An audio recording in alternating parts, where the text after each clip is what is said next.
국정원 사이트에 가면 있는 추리 퀴즈입니다. 국정원 추리 퀴즈. 자, 이렇게 생겼습니다. 국정원에 가시면요, 나라 돈으로 이런 걸 만들어놨어요. 그래서 국민과 함께 퀴즈 문제를 맞출 수 있는 이런 좋은 코너가 만들어져 있습니다. 549회까지 나왔고요. 심지어 지금도 계속 나오고 있습니다. 역사가 굉장히 깊은 코너예요. 꾸준하고 언제부터 시작했냐? 2003년부터 시작했어요. 우리 여러분들 알았어요? 국정원에 추리 퀴즈 올라가는 줄 알고 있었어요? 거의 한 18년 가까이 묵묵하게 올라와 있었어요. 근데 이것도 94회야.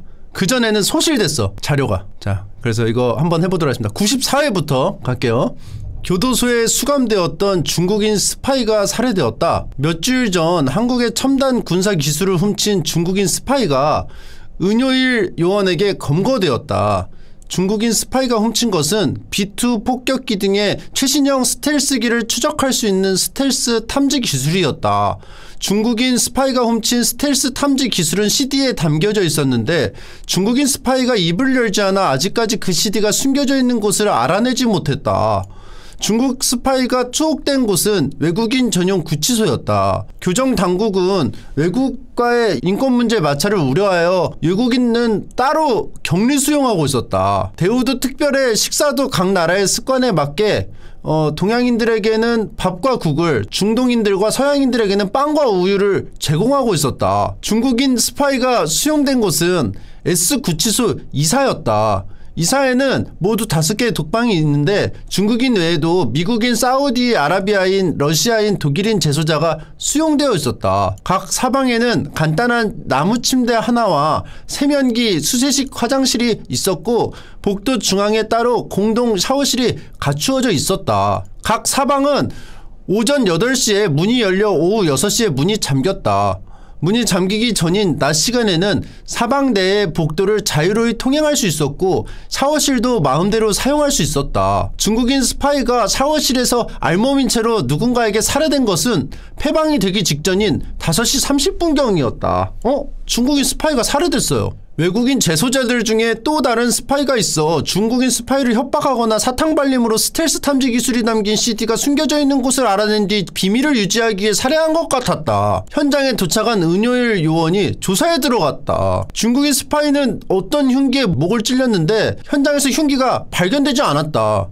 교도관들과 은효일 요원이 합동으로 외국인 재소자들의 방을 샅샅이 뒤졌지만 흉기뿐만이 아니라 흉기가 될 만한 물건조차 발견되지 않았다. 재소자들은 거울도 플라스틱에 은을 입힌 것을 썼고 숟가락과 젓가락도 고무로 만든 것을 사용했다. 칫솔 손잡이를 뾰족하게 갈면 흉기가 될 수도 있지만 어디서도 간 칫솔이 발견되지 않았다. 또 중국인 스파이의 목에 난 자국도 칫솔보다는 훨씬 굵은 흉기에 찔린 것이었다. 중국인이 죽었는데 목에 찔렸어요. 흉기에. 근데 흉기가 안 나왔어. 왜냐하면 이 재소자들, 이 외국인 구치소에 이 5명의 독방 쓰는 죄수들이 있는데 나머지 4명의 죄수가 용의자인데 안 나왔어, 흉기가. 근데 목에 칫솔보다 더 굵은 흉기에 찔린 자국이 있었다는 거죠. 흉기를 찾기 위해 간방은 물론 화장실 정화조까지 몇 번씩 뒤졌지만 그 어디서도 흉기가 발견되지 않았다. 며칠 사이 재소자들에게 흉기가 될 만한 물건을 제공한 적은 없습니까? 은효일 요원이 담당 교도관에게 물었다. 그런 것은 결코 없습니다. 그동안 각자의 방안에 제공한 것이라고는 끼니 때마다 사우디아라비아인, 러시아인, 독일인에게는 빵과 우유를, 미국인에게는 밥과 국을 제공한 것이 전부입니다. 그 이외에 며칠 전에 특식이 나왔는데 스테이크가 점심 식사로 제공되었습니다. 왜 미국인에게는 밥이 제공되었죠? 한국에 오래 살아서 빵보다는 밥과 김치가 더 좋답니다. 그것도 찹쌀밥을 특히 좋아한다며 며칠 전에 다른 재소자들에게 스테이크 특식이 나갈 때 스테이크 대신 찹쌀밥을 특식으로 주문해 먹기까지 했습니다. 여기서부터 느낌이 오죠. 이 뭔가 이 한식에서 살해할 수 있는 창조가 가능했을 것이다. 조건이, 그죠? 그리고 미국인이 밥과 국을 달라고 하면은 한국인은 어떻게 해요? 흐뭇하게 웃으면서, 그죠? 아, 그래? 아, 한국 음식이 입에 맞아요? 그러면서 흐뭇하게 밥과 국을 얼른 주거든. 의심하지 않고, 그죠? 의심하지 않고 바로 이 try 하면서 주니까 여기서 부분에서 저는 여기에 이제 미국인이 이제 여기까지 읽었지만 미국인이 범인이구나. 스테이크를 썰 때 칼을 사용하잖아요. 칼을 사용하기는 하지만 식사가 끝난 뒤 정확히 모두 회수했습니다. 하긴 상처가 칼 자국은 아니죠. 뭔가 말뚝처럼 둥글고 뾰족한 것을 사용한 것 같은데 혹시 식사 시간에 스테이크용 칼을 나무 같은 것을 깎아가지고 나무로 만든 흉기를 사용했다면 나무 흉기가 어딘가에서 발견되어야 되는데 없지 않습니까? 그렇긴 하군요. 도대체 흉기가 어디로 사라져 버린 것인지 재수자들을 상대로 알리바이를 물었다. 난 그 시간에 내 방 화장실에 있었습니다. 중국인이 살해된다는 외침을 듣고 화장실에 싸울 때 교도관인 제가 화장실에 나오는 것을 목격했습니다. 미국인이었다. 미국인이 화장실에서 나왔어. 그치? 제가 시체를 발견했습니다. 난 그 시간에 방에서 성경책을 읽다가 샤워를 하기 위해 샤워장에 갔는데 중국인이 피를 흘리면서 쓰러져 있습니다. 오 하나님. 사우디아라비아였다. 그러니까 좀 약간 우리의 통념상으로는 이슬람교가 많을 텐데 성경이라고 하나? 코란을? 이슬람 사람들이? 왜냐면 성스러운 경전이잖아. 성경이. 편견 없는 퀴즈예요. 전 그 시간에 방에서 성모 마리아님께 기도를 하고 있었습니다. 러시아인이 말했다. 전 그 시간에 주독 대사관에 편지를 쓰고 있었습니다. 이게 그때 쓴 편지입니다. 반쯤 쓴 편지를 보여줬다. 잠시 생각을 하던 은요일 요원은 외국인 재소자 한 명을 손가락으로 가리켰다. 범인은 바로 당신이야! 흉기가 무엇인지 말하자 범인으로 지목된 외국인 재소자의 얼굴이 새파랗게 질렸다. 은요일 요원의 추측이 맞은 것이었다. 김치로 좁힌 게 아닐까? 제발 상식적으로 생각해주세요. 김치로 왜 좁힙니까? 김치 싸대기? 빠르다는 소리를 하셔야지. 이러면 저도 이렇게 좀 같이 못해요. 이런 거 좀 지능 필요한 거 여러분들하고 같이 하고 싶어서 갖고 왔는데 그 멍청한 소리 하고 이러면은 같이 하기 힘듭니다. 다른 분들한테도 멍청한 게 옮으니까 좀 배려를 해주세요. 뭐 김치로 좁혀요. 좁히긴. 자, 문제입니다. 과연 범인은 누구이며 어떤 흉기를 써서 중국인 스파이를 살해했고 어떻게 흉기를 처리했을까요? 자, 다시 정리를 해드릴게요. 길죠? 자, 중국인 스파이가 은요일 요원에게 검거됐어요. 왜 검거됐냐? 최신형 스텔스기를 추적할 수 있는 스텔스 탐지 기술을 스파이 행동을 해가지고 CD에 담았는데 그 CD를 어디다 숨겼어. 근데 어디 있는지는 안 알려줬어. 그래서 일단 투옥시켰어.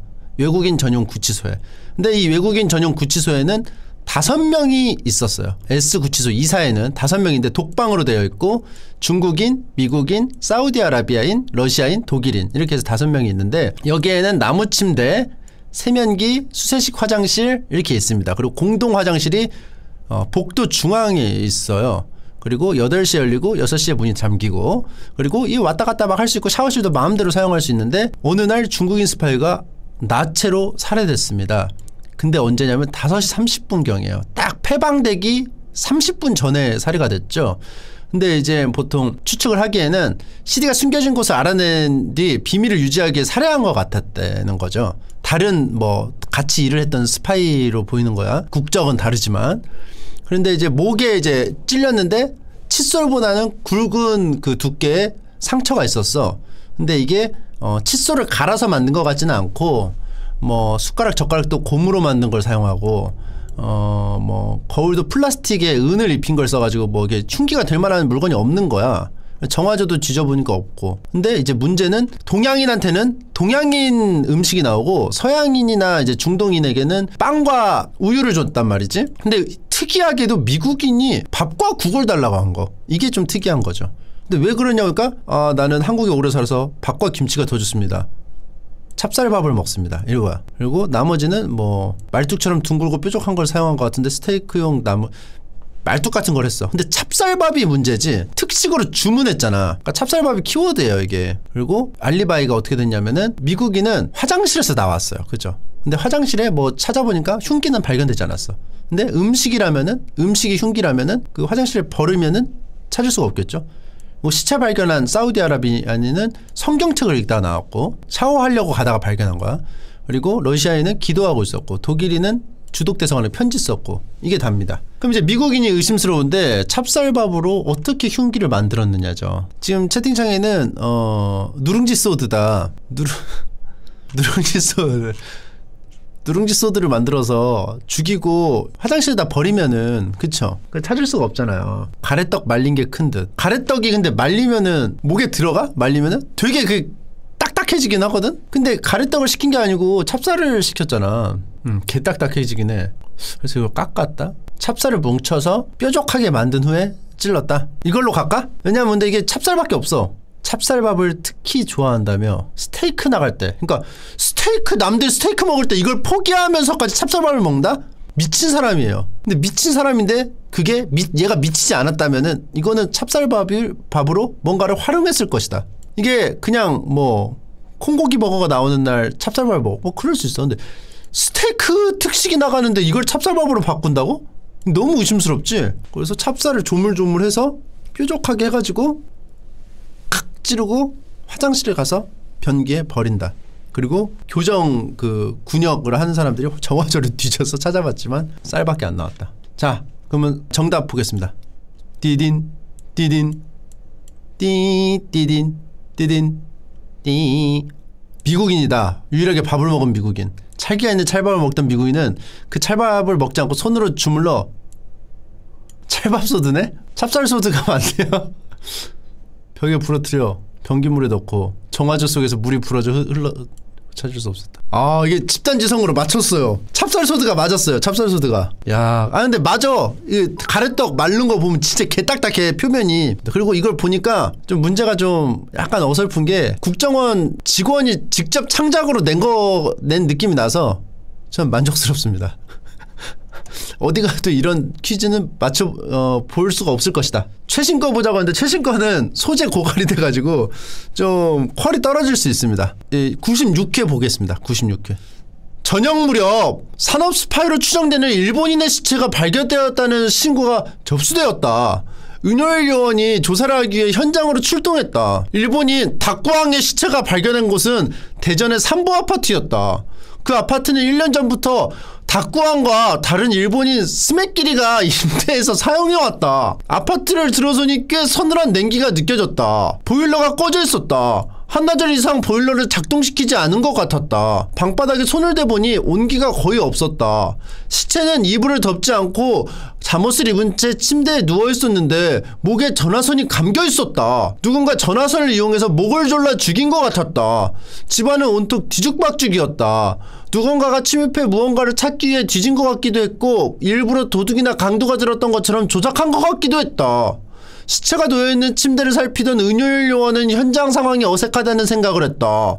침대 시트 밑에 전기담요가 깔려있었는데 코드가 뽑혀있었다. 날씨가 추운데 보일러도 끄고 전기담요도 사용하지 않고 잠옷을 입은 채 죽어있는 시체라. 경찰 감식반이 온도계를 이용해서 시체의 체온을 쟀다. 몸이 아직 따뜻한 걸로 봐서 죽은 지 얼마 되지 않은 것 같습니다. 한 서너 시간 정도? 감식반원은 1시간 간격으로 2번 더 시체의 체온을 쟀다. 시체가 식는 속도를 계산하면 보다 정확한 사망시간을 추정할 수 있었다. 역시 사망시간은 4시간 전쯤인 것 같군요.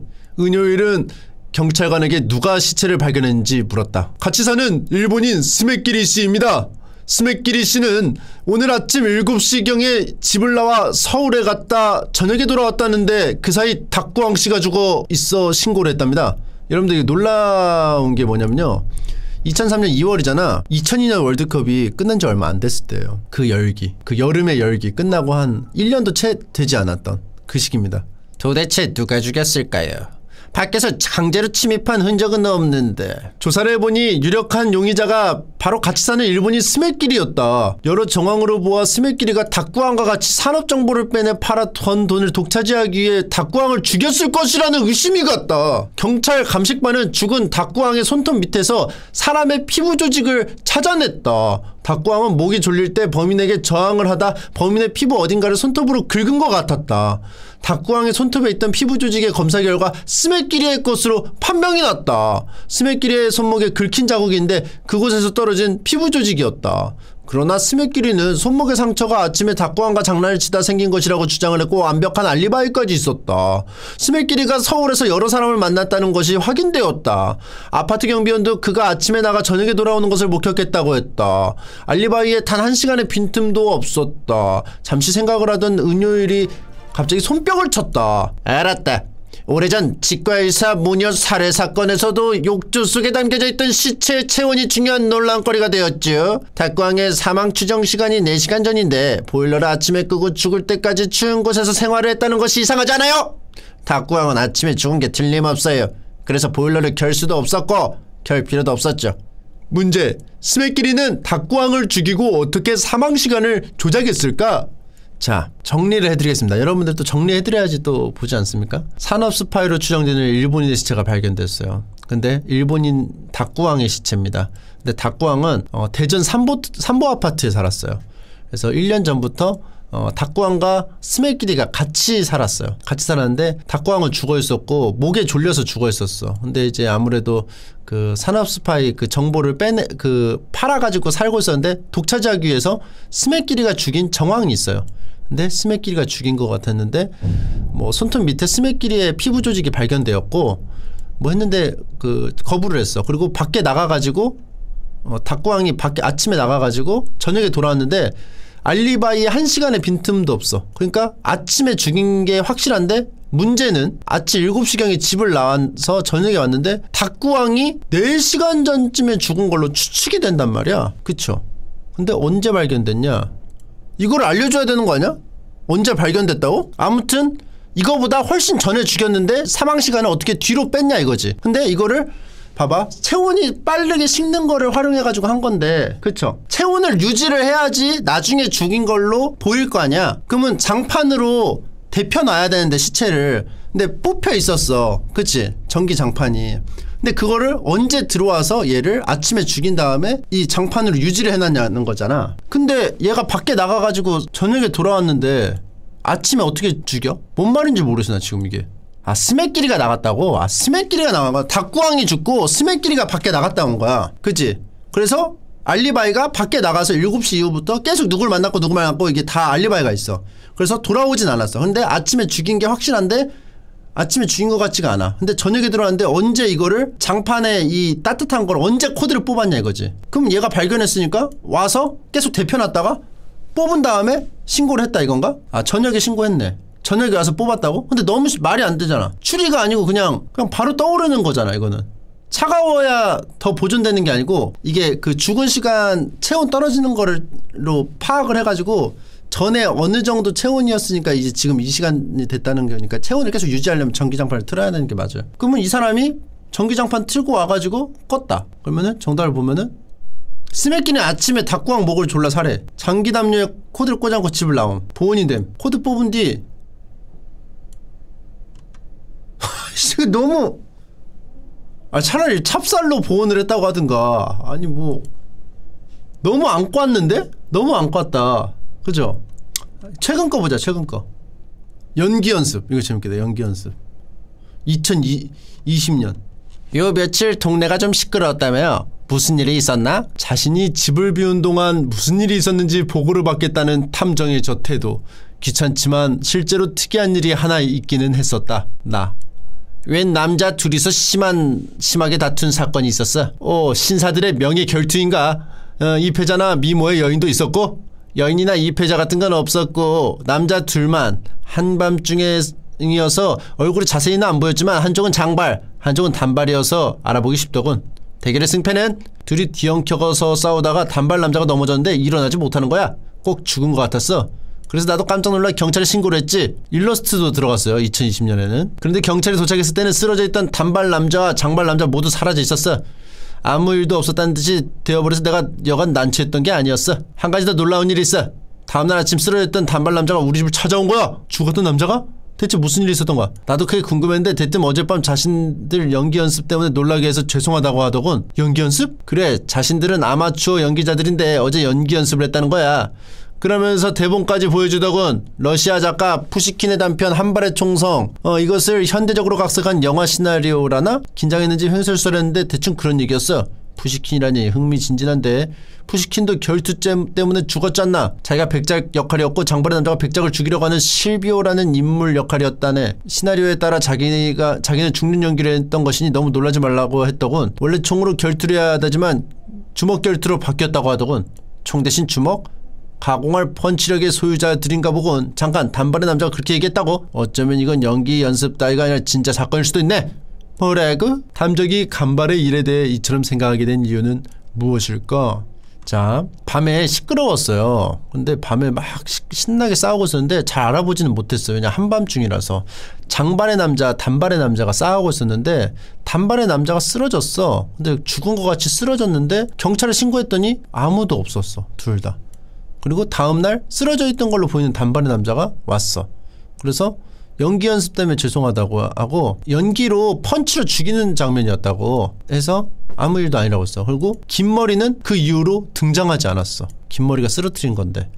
그러니까 어떻게 보면은 이 단발의 남자랑 단발의 남자가 싸웠는데 단발의 남자를 쓰러뜨리고 단발의 남자가 나온 거지. 근데 왜 단발의 남자가 나냐? 이 장발은 가발이었기 때문이죠. 찹쌀로 머리를 붙인 가발일 수가 있는 거지. 그래서 처음부터 단발의 남자, 단발의 남자 둘이일 수 있다는 거지. 그지? 찹쌀 가발. 근데 이거를 얘가 왜 의심을 했을까? 탐정이. 어떤 의심스러운 부분이 있을 거 아니야? 사라진 부분이 의심스러운 건가? 본인이 찹쌀 매니아라서 누룽지 성분이 검출되어서 장발이 머리 자른 거 아님? 아, 그러니까 여기 경찰 투찰했을 때 사라졌잖아. 단발의 남자가 쓰러졌는데 단발의 남자는 찹쌀로 붙여놓고 장발의 남자는 머리 깎으러 간 거지. 그러니까 애초에 장발의 남자가 없을 수도 있고 머리를 깎았을 수도 있어요. 근데 문제는 이게 장발의 남자가 충분히 범인이고 이 장발의 남자랑 단발의 남자가 연결될 수 있다는 얘기는 맞는데 어떤 부분에서 이 탐정이 의심을 했는지가 좀 궁금하거든요. 왜 이 탐정은 이 해명을 보고 이거는 실제 어저께 있었던 일, 실제 일일 수도 있겠는데 라는 생각을 한 거. 한 명만 해명하러 와서. 그리고 사라진 거는 치웠겠지, 경찰에 도착했을 때는. 그치? 그리고 단발의 남자가 찾아왔는데 그거겠죠? 가발. 이거 추리 퀴즈 코너 자체가 혹시 국정원 직원이 구내식당에 찹쌀만 나온다고 국정원식으로 암호물을 써놓은 건가? 아, 영양사에게 딴 거 달라, 급식 딴 거 달라, 구내식당 메뉴 좀 개선해라. 보겠습니다. 푸시킨의 단편 한 발의 총성에서는 백작이 죽지 않아.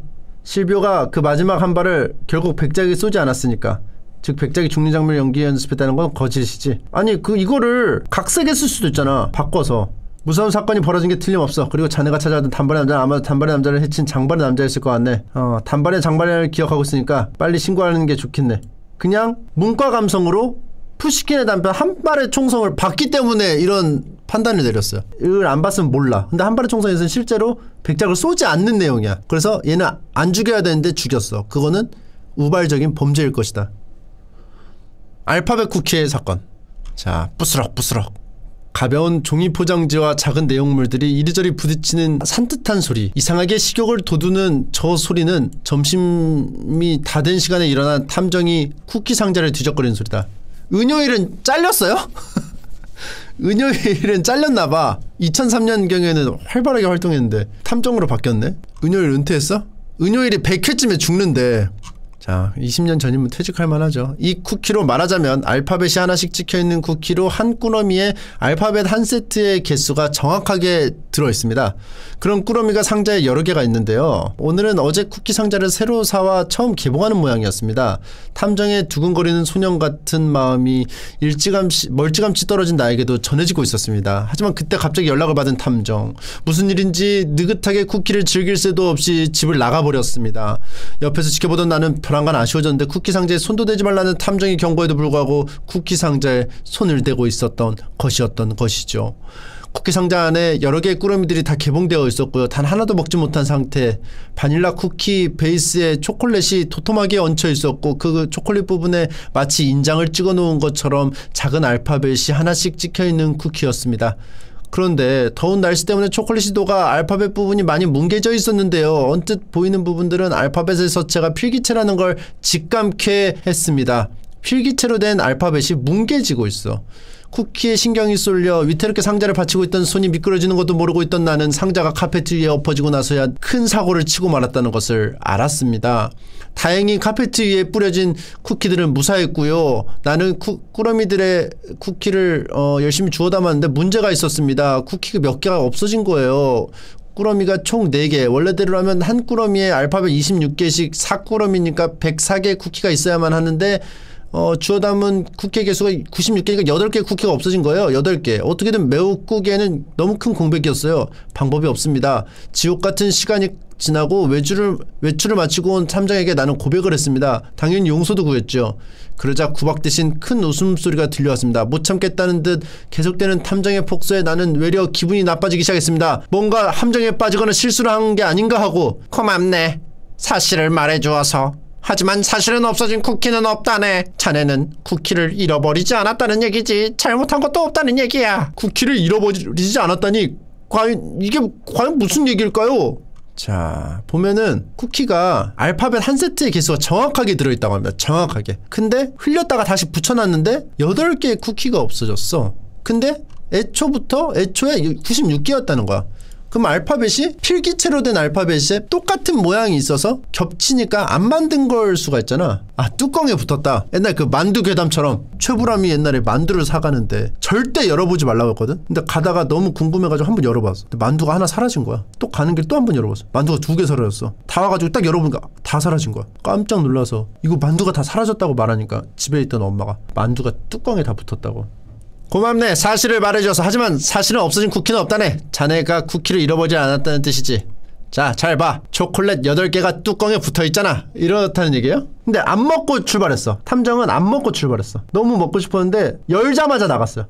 P랑 B가 겹친다고? 근데 필기체라서 일부러 필기체를 낸 거야. 왜냐면 알파벳이 비슷한 모양이 되게 많거든. 필기체에서 D랑 P랑 다르잖아. 필기체는 안 겹쳐요. 근데 문제는 겹쳐도 이 초콜릿 만드는 회사에서는 겹쳐도 똑같은 거 2개 만들어야 되는 거 아니에요? 알파벳 하나씩 들어있다면은? 이 업체가 미친 거 아니야? 그걸 왜 탐정이 그거 원래 겹치니까 당연한 거라고 이렇게 할 이유가 없는데. 아무튼 그 알파벳을 겹치는 걸 좀 생각을 해보면 근데 뭉개졌다고 했거든? 그죠? 뭉개졌다고 했어. 비슷하게 뭉개졌어. 요거랑 비슷하네. U랑 N이랑. 그죠? 그러면은 몇 묶음이야? 4꾸러미지. 그지? 그럼 겹치면은 하나 빠지지. 하나만 더 찾으면 되잖아. 그지? 요거 M이랑 요거? M이랑 W랑? 아니면 NNN 이거? NUV인가? 요거 같은데? W랑 U입니다. 자, 문제 맞춰볼까요? 근데 왠지 맞을 것 같아. 이런 퀴즈거든. 그리스 알파벳이라네. 그러니 한 꾸러미에 담긴 쿠키에서 원래 24개야. 필기체가 아니고 그리스 알파벳이래. 그러니까 이 알파벳이 그리스 알파벳이라서 원래 24개였습니다. 그리고 필기체로 보이지만 필기체가 아니에요. 원래 그리스 알파벳은 필기체처럼 좀 보입니다. 그리고 면피조항 많이 뭉개져 있어서 비슷하게 보일 거라는. 그러니까 우리들의 세금으로 운영되고 있는 국정원 퀴즈. 재밌네요. 하나만 더 보죠. 뭐 궁금한 거 있습니까? 제목 땡기는 거. 무알콜 탐정. 이거 재밌어 보인다. 무알콜 탐정이래. 당연한 거 아니야? 무알콜 탐정 왜 생색을 내지? 당연한 거잖아. 나는 탐정이 술을 마시는 것을 한 번도 보지 못했다. 집에서도 가끔 외식을 할 때도 언제 어디서도 탐정은 술을 입에 대지도 않았다. 주당인 나와는 아주 대조적인 모습이었다. 오늘 갑자기 이 사실에 대해 너무나도 궁금증이 생기기 시작했다. 탐정, 자네는 왜 술 마시지 않는 거야? 알코올이 받지 않는 체질인가? 아니면 종교나 어떤 신념 같은 것 때문에? 여기에 대한 탐정의 대답은 완전히 예상 밖이었다. 무슨 말이야? 내가 술을 얼마나 좋아하는데? 띠용. 당신이 술을 좋아한다고? 그런데 나는 왜 그 좋아하는 술을 마시는 모습을 한 번도 못 봤을까? 여기에 대한 탐정의 대답은 가히 카운터 펀치급이었다. 그런 거 안 물어봤잖아! 물어봤으면 얘기해줬을 텐데. 그 후로 나는 탐정의 일상을 밀착해 감시해보기로 했다. 비뚤어진 내 마음은 술을 안 마시기만 해봐 라며 이를 갈고 있었다. 이런 나를 놀리기라도 하듯 방금 탐정이 메시지를 보내왔다. 지금 술 마시고 있음. 갑자기 탐정이 나 술 마시고 있어. 내가 술을 얼마나 좋아하는데. 그래서 메시지를 보냈어요. 지금 술 마시고 있음. 그래서 탐정의 소재로 불이 나게 달려갔나. 하지만 술도 없고 술잔도 없고 방에는 술과 관련된 아무것도 없었다. 탐정이 어제 저녁부터 서재 밖으로 나오지 않은 걸 알고 있었기 때문에 다른 곳을 마시고 서재로 왔을 가능성도 없다. 탐정, 어디서 거짓말이야. 술이라고는 알코올 코빼기도 안 보이는구만. 내 분노에 찬 일갈에 탐정은 조용히 고개를 가로저으며 휴대용 음주 측정기를 들어보였다. 놀랍게도 0.11 면허 취소 수준이었다.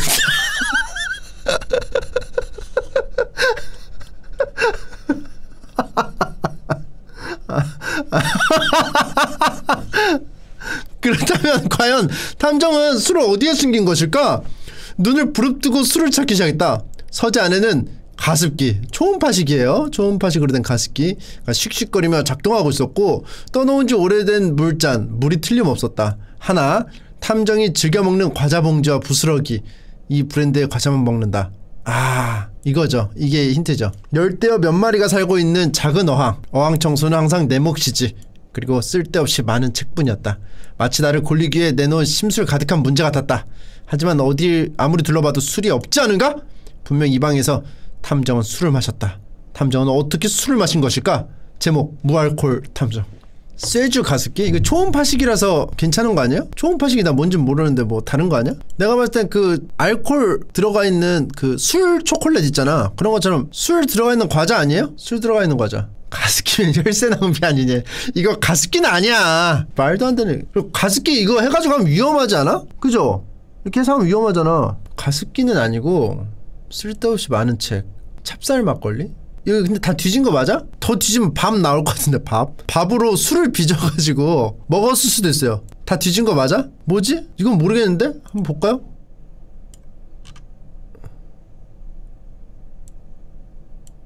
근데 이건 근데 이 퀴즈에 이거를 떠나서 이게 재밌어. 무알콜 탐정. 무슨 말이야? 심술 나가지고 왜 술 안 마시냐고. 그러니까 실제로 안 마시는데 심술 나서 무슨 말이야? 내가 술을 얼마나 좋아하는데. 그리고 지금 술 마시고 있음. 그래서 오게 한 다음에 골탕 먹인 이 스토리가 재밌어. 그래서 이거는 우리 세금이 올바르게 사용된 것 같다, 이런 느낌이 들고.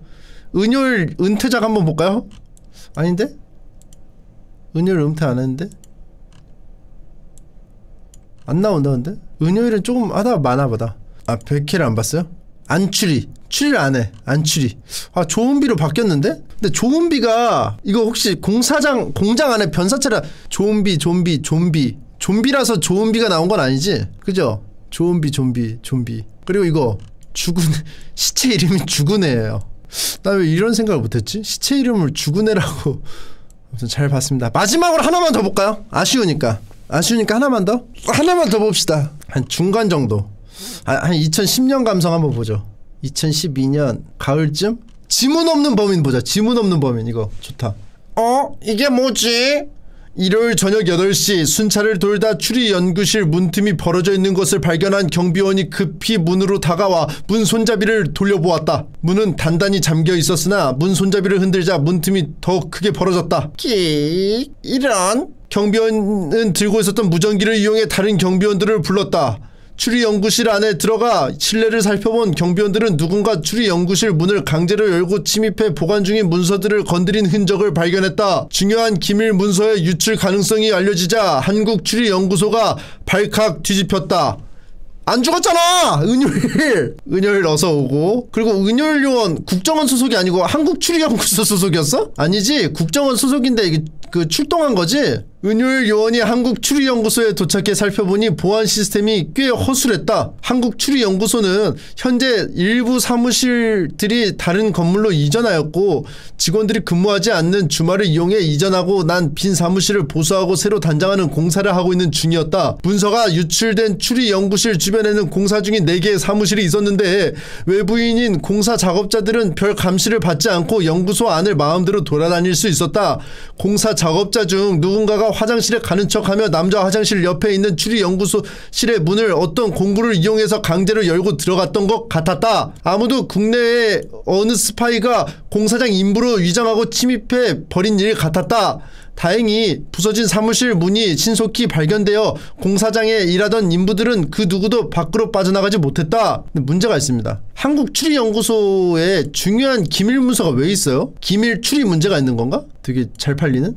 추리연구실 안에는 24시간 실내를 촬영하는 CCTV가 설치되어 녹화되고 있었다. CCTV 녹화 영상을 확인해보니 저녁 8시께 작업복 차림에 안전모를 눌러쓴 누군가가 억지로 문을 열고 어두컴컴한 사무실 안으로 들어가 기밀 문서들을 꺼내 펼쳐놓고 호주머니에서 꺼낸 휴대전화로 사진을 찍었다.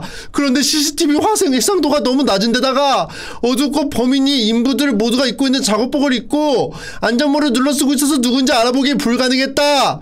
다만 휴대전화에 카메라 플래시가 터질 때 문서를 잡고 있던 범인의 왼손이 몇 번 선명히 드러났는데 이상하게도 범인은 장갑을 끼지 않고 있었다. 그래, 장갑을 안 꼈으니 곳곳에 범인의 지문이 남아있을 거야. 최고의 지문 채취 전문가들이 동원되어 지문 채취를 시도했다. 하지만 그 어디에서도 범인의 지문은 발견되지 않았다. CCTV를 보면 범인이 왼손과 오른손, 맨손으로 여러 곳을 만졌는데 왜 지문이 없는 거지?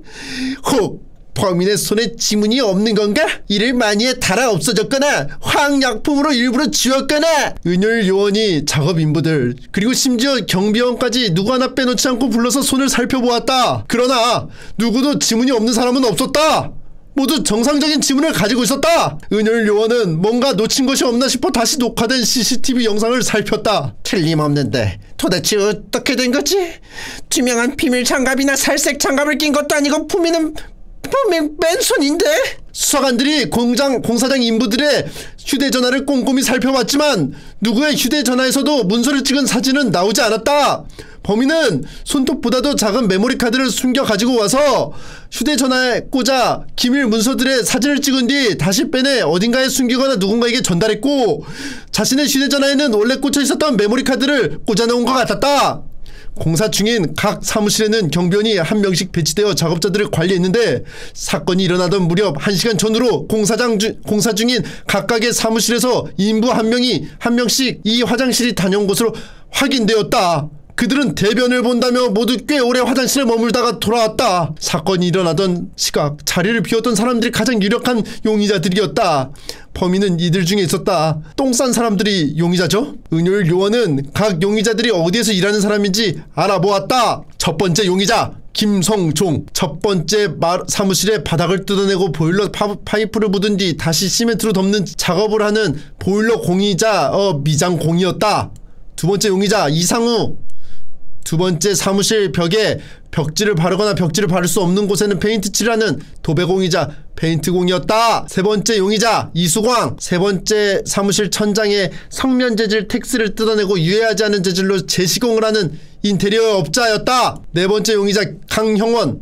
네 번째 사무실에서 뜯어낸 천장 속에 있는 환기구를 새로 설치하는 공사를 하는 시설 설치업자였다. 도대체 누가 범인이지? 네 사람 모두 10손가락에 정상적인 지문이 있는데, 그리고 각 작업장에는 경비원들이 배치되어 있어 범인이 작업과 관련 없는 수상한 행동을 했다면 바로 체크가 되었을 텐데 그런 것도 없고, 범인은 어떤 방법으로 장갑을 끼지 않고 지문을 남기지 않은 걸까? 각 공사장을 돌아다니며 살펴보고 또 한참 생각을 하던 은율 요원은 갑자기 손뼉을 쳤다. 그래! 범인은 바로 당신이야! 문제입니다. 범인은 누구고 어떤 방법으로 지문을 남기지 않은 것일까? 길죠. 추리연구실 문틈이 발견되는데 이게 추리연구실이 이사를 하고 있었어요. 그래서 주변에 공사 중인 4개 사무실이 있는데 각각 한 명씩 들어가서 공사를 하고 있었어요. 근데 이제 장갑을 안 꼈는데 지문이 남지 않았고 다 이제 그 똥타임을 가졌던 4명의 용의자 이렇게 있습니다. 찹쌀가루 바르고 만진 것 같아요. 미친놈아, 찹쌀가루 만지고 하면은 지문이 더 선명하게 남지 없어지냐? 찹쌀가루 하면은 지장 찍은 거지. 찹쌀을 바르고 딱딱하게 굳힌 다음에 그러면 만져도 지문이 안 남겠죠. 그렇게 해야지. 무조건 찹쌀이래. 시멘트를 덮는 작업. 그 메커니즘을 시멘트를 손에다가 굳혀서 시멘트 가루가 나올 거 아니야. 페인트칠? 페인트칠 아니지. 오히려 자국이 남지. 재시공. 이거는 뭐 김성종 씨네요. 김성종 씨입니다. 지문 나라 씨. 이상우 씨였어. 처음으로 틀렸어. 이상우는 손바닥과 손가락에 접착력이 좋은 고무풀 또는 니스같이 투명한 페인트를 바르고 그것이 마른 뒤 이거는 맞췄어요. 손에 발라가지고 하기. 찹쌀이었네. 이게 찹쌀로 이렇게 풀을 만들거든. 뭐 영양사님한테 지금 계속 메시지 보내는 건가? 찹쌀 쓰면 죽을 수도 있다는 뭐 그런 건가? 경고인가? 아니 뭐 이렇게 무섭지? 2003년에도 찹쌀이었는데 2011년에도 찹쌀이 나오는 거 보면, 근데 영양사님은 계속 찹쌀을 계속 했어. 이거 은근히 재밌네. 하나만 더 끝내. 찐막. 은근히 이게 혼자 보면 뭐야 이럴 텐데 같이 보니까 재밌죠. 따거의 두 얼굴. 이거 너무 보고 싶지 않아? 따거의 두 얼굴. 최근 중국에서 한국으로 다량의 마약이 유입되고 있었다. 수사기관은 국내 마약 조직을 일망타진하려 노력했으나 점지 조직으로 되어 있어 유통망을 파악하기가 쉽지가 않았다. 그래서 국정원은 중국으로 은효일 요원을 파견했다. 국내 마약 조직과 연결되어 있는 중국의 거대 마약 공급 조직을 파악해 중국 공안당국이 조치를 취하게 함으로써 국내 마약 조직을 함께 와해시킴은 물론 향후에 다른 국내 마약 조직과 연결될 수 있는 잠재적 요소까지 완전히 제거하기 위한 작전이었다. 그림이? 따거라 불리는 중국 마약 조직의 두목을 찾아야 합니다. 드디어 그를 찾은 현지 정보원. 그의 정치를 알리려는 순간에 도대체 누굴까? 이렇게 해맑아? 죽었는데? 새로운 시도를 했네요. 일러스트를 활용해가지고 이거. 은율 요원이 현지에서 들은 소문에 의하면 따거라 불리는 중국 마약 조직의 두목은 상하이의 어느 동네에서 신분을 위장하고 평범하게 살고 있다고 했다. 그러나 누구도 두목의 이름이 무엇인지 직업이 무엇인지 구체적으로 아는 사람은 없었다. 은율 요원은 직접 마약 조직에 접근해볼까도 생각했지만 현지 정보원을 이용하는 것이 좋을 것 같았다. 증거가 서툰 외국인이 움직이면 마약 조직의 눈에 금방 띌 것이 분명했다. 며칠 뒤 현지 정보원으로부터 은율 요원에게 첫 번째 전화가 걸려왔다. 딱 얼어 보이는 유력한 용의자는 모두 5사람입니다. 그런데 이들은 모두 별명으로만 통합니다. 별명은 각각 밥통, 방귀, 울보, 뚱보, 공주입니다.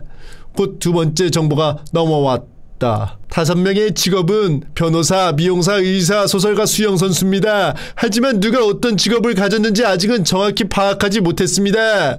며칠 뒤 현지 정보원으로부터 넘어온 세 번째 정보는 다음과 같았다. 방귀와 울보는 소설을 읽지 않습니다. 방귀와 공주는 물을 무서워합니다. 밥통과 울보는 직장이 병원 근처에 있습니다. 울보와 뚱보는 미장원 단골 손님입니다. 울보와 공주는 변호사와 소설가를 상대로 자주 당구를 칩니다. 밥통과 방귀는 이틀에 한 번 미장원에 가서 트라이를 하며 병원에 떠나는 것을 보지 못했습니다. 다음날 한밤중에 갑자기 현지 정보원으로부터 은율 요원에게 전화가 걸려왔다. 마침내 마약 조직의 두목이 누군지 알아냈습니다. 마약 조직의 두목은 직업이 의사로 이름이 사람소리야! 여보세요? 여보세요? 그러나 이미 전화는 끊어져 있었다. 은율 요원은 전화가 다시 걸려오길 잠시 기다렸지만 전화는 끝내 걸려오지 않았다. 어쩌면 정보를 넘기던 현지 정보원은 마약 조직원에게 발각되어 당한 건지도 몰랐다. 그렇다면 빨리 손을 써야 했다. 그런데 정보가 비급해. 누가 마약 조직의 두목인지 알 수가 있나? 그 지역에 사는 의사들을 모두 중국 당국에 신고할 수도 없고 두목인 의사 별명이 무엇인지만이라도 알 수 있었다면 쉽게 체포할 수 있었을 텐데. 정보원이 넘겨준 단서들을 꼼꼼히 살피며 잠시 생각에 잠겼던 은효일 요원이 갑자기 손뼉을 쳤다. 그래, 두목의 별명은 바로 그거였어. 중국 현지 정보원이 제공한 단서들을 이용해 용의자 5사람의 직업을 각각 알아맞혀 보자. 문제입니다. 마약 조직의 두목인 의사의 별명은 무엇일까? 울보요. 한번 해볼까요? 이 안에서 해볼까? 한번 풀어보자. 일단 울보인데 이렇게, 그죠? 방귀와 울보는 소설을 읽지 않습니다. 방귀와 공주는 물을 무서워합니다. 밥통과 울보는 병원 근처에 있습니다. 일단 밥통과 울보는 그려야겠다. 표로? 알았어요. 아무튼 밥통 울보는 의사가 아니야. 그치? X. 울보와 공주는 변호사 소설가가 아니야. 그치? 이렇게 되는 거지. 그리고 밥통과 방귀는 미장원에 가. 그럼 미용사가 아니라는 거지. 그치? 왜냐? 미장원에 맨날 가지. 미용사라면. 그래서 밥통과 방귀는 미용사가 아니야. 그리고 병원에 드나는 것을 보지 못했어. 그럼 병원에도 안 가. 그러면은 의사도 아니야. 그리고 물을 싫어해. 그럼 수영선수가 아니겠지? 방귀와 공주. 그치? 그리고 소설을 읽지 않아. 근데 소설가야. 근데 소설을 안 읽는 소설가는 있어. 문제는 물을 무서워하면은 수영선수를 하기 힘들지만 소설을 안 읽어도 소설가는 할 수 있어. 근데 정황상 이거는 이제 소설가를 피하라는 얘기이기 때문에 방귀와 울보는 소설가가 아니야. 그러면 방귀는 변호사야. 그치? 그러면 여기는 다 X. 그러면은 울보와 뚱보는 미장원 단골 고객이니까 단골수니까 여기 X. 그럼 여기도 O. 그럼 여기도 X. 그럼 여기도 O. 그러니까 X. 그러면 O. 그러면 X. 그러면 O. 그래서 나온 게 의사의 별명은 뚱보. 그래서 의사는 뚱보예요. 뚱보 이놈! 자, 맞춰볼까요? 마약저주계 두목은 뚱보. 밥통, 소설가, 방귀, 변호사, 울보, 수영선수, 뚱보, 의사, 공주, 미용사. 비교해볼까요? 밥통, 소설가, 방귀, 변호사, 울보, 수영선수, 뚱보, 의사, 공주, 미용사. 야, 검거.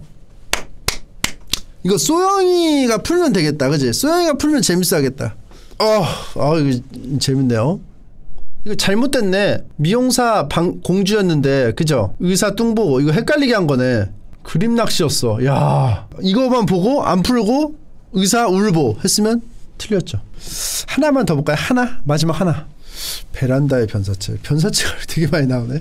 밀실 안의 변사체, 공사장 안의 변사체, 베란다의 변사체, 녹색 괴물. 이거 뭘까? 녹색 괴물. 부산국제영화제 마지막 날 부산의 추리소 호텔에서 성대한 가면 파티가 열렸다. 세계 각국의 영화 관계자들과 저명한 인사들이 대거 참석해 자신과 관련 있거나 자신이 좋아하는 영화 캐릭터의 가면을 쓰고 각국의 영화에 대해 서로 허심탄회하게 대화를 나누는 행사였다. 막 행사가 시작될 무렵 가면 파티 행사장에서 폭탄 테러가 있을 것이란 첩보가 입수되었다. 그리 믿을만한 정보는 아니었지만 국정원에서 은요일 요원을 비롯해 몇 명의 요원이 파견되었다. 은요일 요원이 급히 행사장에 도착하니 행사장을 지키는 관계자들이 맨 얼굴로는 행사장에 입장할 수 없다며 행사장 입구에서 나눠주는 가면을 쓰라고 말했다. 요원들의 생각에도 참가자 모두가 가면을 쓰고 있는데 맨 얼굴로 행사장을 누비면 금방 눈에 띌 것 같아 행사장 입구에서 나눠주는 가면을 하나씩 받아 얼굴에 쓰고 안으로 들어갔다. 행사장 안에는 수많은 사람들이 서서 음식과 술을 마셔가며 파티를 하고 있었는데 모두 가면을 쓰고 있어 누가 누군지 알아볼 수가 없었다. 존 웨인, 앤소니 퀸, 그레고리 팩, 제임스 딘, 마를린 먼로, 이소룡, 성룡, 주윤발, 신성일, 안성기, 심지어 미국의 40대 대통령이었던 영화배우 출신의 레이건이나 화씨 911에서 얼굴을 비친 부시 대통령까지 있을만한 영화배우들의 가면은 다 있었다. 은열 요원이 화장실 쪽을 둘러보러 가는데 갑자기 비명소리가 들려왔다. 은열 요원이 급히 화장실 안으로 들어가 보니 영화 슈렉의 피오나 공주 가면을 쓴 외국인 남자 한 명이 화장실 바닥에 쓰러져 있었다. 가슴에 칼이 꽂혀 있었다. 여보세요? 여보세요? 누가 그랬어요? 은열 요원이 남자에게 다가가며 묻자 남자가 있는 힘을 다해 화장실 구석에 놓여있는 가방을 가리켰다. 빠무 그린몬스터 그린몬스터. 아마도 화장실 구석에 놓여있는 가방이 폭탄 테러범의 가방이라는 뜻 같았다. 은열 요원이 가방을 살펴보니 반쯤 열려있는데 안에 폭탄으로 보이는 물건들과 전선이 가득 들어있었다. 은열 요원은 급히 구급차와 폭탄 해체반을 불렀다. 그리고 행사장 안에 있는 사람들을 건물 밖으로 신속히 대피시키도록 조치했다. 그런데 생각해보니 문제가 있었다. 사람들이 건물 밖으로 모두 빠져나가도록면 범인도 건물 밖으로 같이 빠져나가 달아날 가능성이 컸다. 그래도 어쩔 수 없는 일이었다. 범인을 잡는 것보다 사람들의 안전이 우선이었다. 그런데 죽어가던 사람이 말한 그린 몬스터가 대체 무슨 뜻이지? 아, 가면 파티니 범인도 가면을 쓰고 있었던 것이야. 녹색 괴물, 초록 괴물. 그렇다면 병원으로 이송 중에 죽은 사람의 신원을 급히 조회해보니 미국의 유명한 영화감독 히치콩이었다. 20년이 넘는 세월 동안 영화판에서 갖은 종류의 영화를 만들어 왔다. 히치콩은 화장실에 베트콩이야? 화장실에 들렀다. 우연히 수상한 사람이 영화에서 쓰는 폭탄같이 생긴 물건을 만지는 것을 목격하고 어떤 조치를 취하려다가 결국 테러범에게 살해된 것 같았다. 그래, 범인이 그린 몬스터면 녹색 괴물 마스크를 쓰고 있는 자를 검거하면 되는 거야. 은열 요원은 다른 요원에게 지시를 해서 건물 밖으로 빠져나가는 사람들 중에 녹색 괴물 마스크를 쓰고 있는 사람들을 모두 체포하도록 했다. 그런데 녹색 괴물 마스크를 쓴 사람들을 모두 검거하고 보니 기가 막혔다. 영화에 출연한 녹색 괴물이 왜 이렇게 많은 거야? 영화 슈렉의 슈렉, 헐크의 헐크, 마스크의 스탠리, 스타워즈의 요다, 몬스터 주식회사의 제임스, 스머프의 모든 스머프. 근데 파란색하고 초록색하고 다른 거잖아. 아재 특이죠. 푸르다 하면 초록색, 파란색. 아기 공룡 둘리의 둘리까지. 전 세계의 괴물들은 모두 녹색이거나 초록색 피부인 것 같았다. 그나마 다행인 것은 이번 행사에 사용된 가면은 앞에서 나열한 7종류뿐이라는 것이었다. 초록색 괴물의 가면을 쓴 용의자들을 잠시 살피던 은율 요원이 하나의 가면을 손가락으로 가리켰다. 범인은 바로 당신이야. 당장 그 푸른 가면을 벗어! 띵띵. 문제. 과연 어떤 가면을 쓴 사람이 범인일까? 자, 누굴까요? 초록색 가면, 그린몬스터. 그린몬스터. 근데 힌트가 이거밖에 없어. 마모, 그린몬스터, 그린몬스터. 초록괴물. 아, 히치콩 감독이 모르니까 둘리라고 합니다. 왜냐? 우리나라 캐릭터니까. 근데 몬스터 주식회사의 제임스를 보고 제임스라고 쓸 수 있어요? 난 이름 몰라서 그냥 초록괴물이라고 쓸 텐데? 난 오히려 제임스를 모를 것 같은데? 이름을 어떻게 알아? 얘를, 눈가를. 히치콩은 알아요. 히치콩 선생님은 모든 걸 알아요. 슈렉의 슈렉. 이거 알 수밖에 없지, 그치? 헐크의 헐크. 알 수밖에 없고. 마스크. 마스크로 보면 스탠리 입키스라고는 안 하더라도 마스크라고 쓰겠지. 스타워즈의 요다. 요다도 요다라고 쓰겠지. 얘가 좀 문제야. 몬스터라고, 근데 이름을 모르더라도 몬스터라고 안 써. 초록색에 포인트를 안 맞춰, 그치? 눈깔 괴물이라고 하겠지. 이름을 모르더라도, 그치? 그린 몬스터라고 안 하고 눈깔 괴물. 스머프. 난 이게 좀 이상해. 스머프가 유일하게 파래가지고 좀 이상해. 근데 이거를 그린 몬스터라고 썼는데 굳이 파란색일 수가 없잖아. 공룡은 나는 다이너스워. 아, 제임스 파란색이래. 아, 제임스가 걔야? 예티같이 생긴 애야? 아니, 걘 설리반이야. 제임스 설리반인가? 아, 또 이거 찾아보게 하네 또. 제임스 설리반이네. 이 설리반이라는 거. 일단 아기 공룡 둘리. 근데 이거는 당황하면은 슈렉이 나오더라도 그린 몬스터라고 쓸 수도 있잖아. 당황하면 갑자기 막 생각 안 날 수도 있잖아. 슈렉을 보고 너무 유명하지만. 그러니까 이게 이유가 되진 않아. 완벽한 이유가. 근데 여기서는 이런 게 꼭 이유가 돼서 정답으로 나오더라고. 그래서 둘리로 해보겠습니다. 둘리. 왜냐? 둘리를 몰라. 히치콩은 둘리를 모르기 때문에 그린 몬스터라고 썼을 것이다. 정답입니다.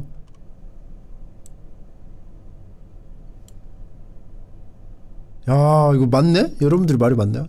재밌네요.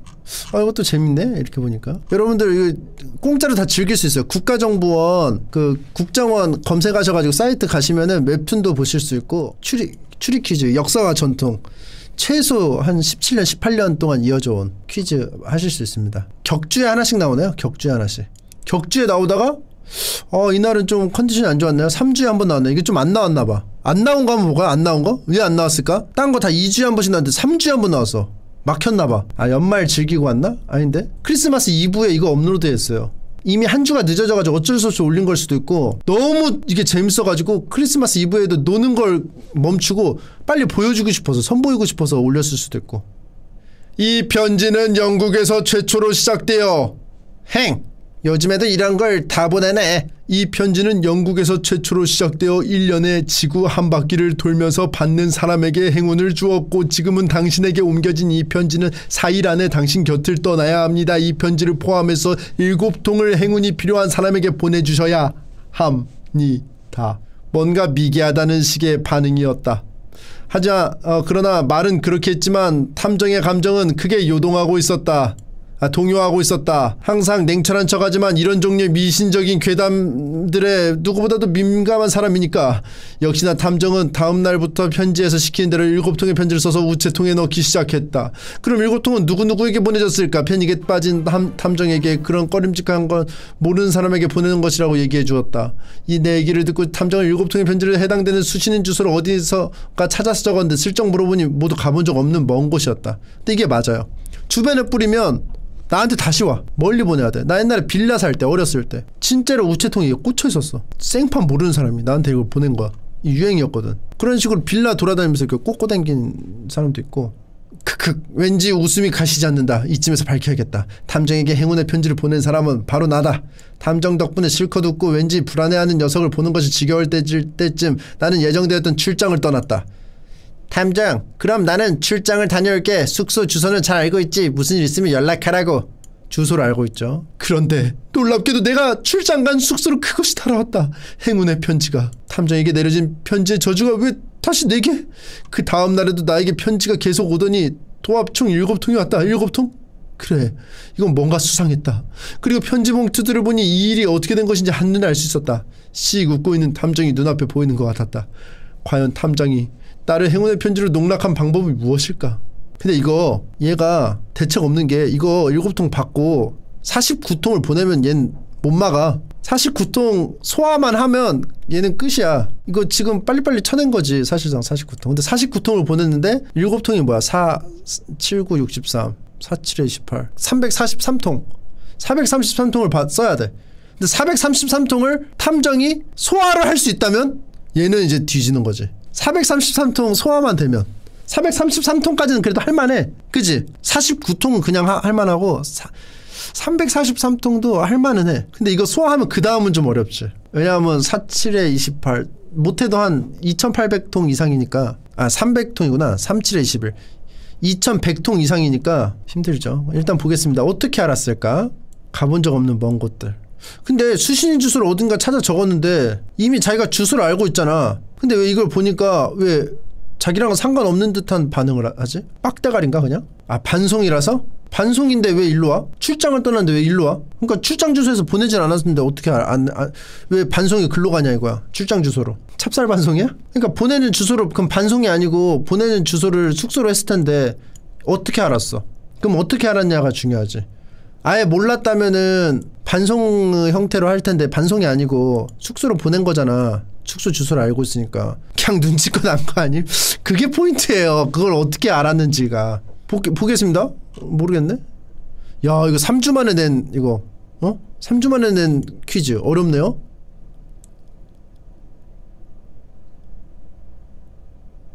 아니 이럴 거면 처음부터 출장지 주소를 적으면 되잖아. 왜 굳이 왜 반송되게? 그리고 얘가 쓴 걸 어떻게 알아? 그렇게 하면은 아니까. 그럼 보낸 사람 주소는 얘가 안 본 거야 옆에서? 어차피 상관없다고 생각해서? 그리고 이 조수인 걸 안 거는 그냥 눈치껏? 편지 쓴 사람을 어떻게 알았냐? 눈치껏. 뭐 또 개쓰레기 문제라고 합니까? 네? 재밌는데 갈 수 있어요. 국정원 지원해보세요.